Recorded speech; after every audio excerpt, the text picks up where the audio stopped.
नवरीचे सोन्याचे 20 तोळे दागिने लंपास केल्याची धक्कादायक घटना अहिल्यानगर जिल्ह्यात घडली आहे।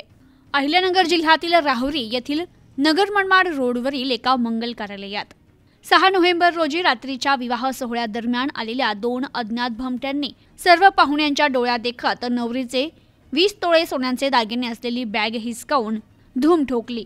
या घटनेने एकच खळबळ उडाली आहे। राहुरी शहरातील नगर मनमाड रोडवरील एका मंगल कार्यालयात 7 नोव्हेंबर रोजी दुपारी एक विवाह सोहळा होता, तर 6 नोव्हेंबर रोजी सायंकाळी हळदीचा कार्यक्रम संपन्न झाला। हळदीच्या दिवशी रात्री 9:30 वाजण्याच्या सुमारास नवरदेव आणि नवरीकडील काही पाहुणे कार्यालयात उपस्थित होते। नवरी मुलीचे 20 तोळे सोन्याचे दागिने असलेली बॅग नवरदेवाच्या मावशीकडे होती। मावशीनं ती बॅग खांद्यावर लटकवलेली होती। त्यावेळी त्या ठिकाणी चांगल्या पोशाखात पाहुण्यासारखे वावरत असलेले अज्ञात 2 भामट्यांनी नवरदेवाच्या मावशीच्या खांद्यावर असलेली दागिन्यांची बॅग हिसकावून कार्यालयातून पळत शिर्डीच्या दिशेनं धूम ठोकली। महिलांनी आरडाओरडा केला, मात्र संबंधित दोन्ही भामटे पळून जाण्यात यशस्वी झाले। घटनेची माहिती मिळताच पोलीस निरीक्षक संजय ठेंगे यांच्या मार्गदर्शनाखाली पोलीस उपनिरीक्षक गणेश वाघमारे, पोलीस नाईक प्रमोद ढाकणे, सतीश कुऱ्हाडे, योगेश आव्हाड आदी पोलीस पथकाने घटना ठिकाणी भेट देत आरोपींचा शोध घेण्याचा प्रयत्न केला,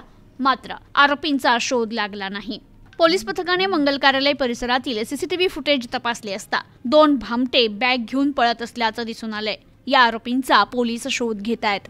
bureau report, news today 24, Rahuri, Ahilyanagar.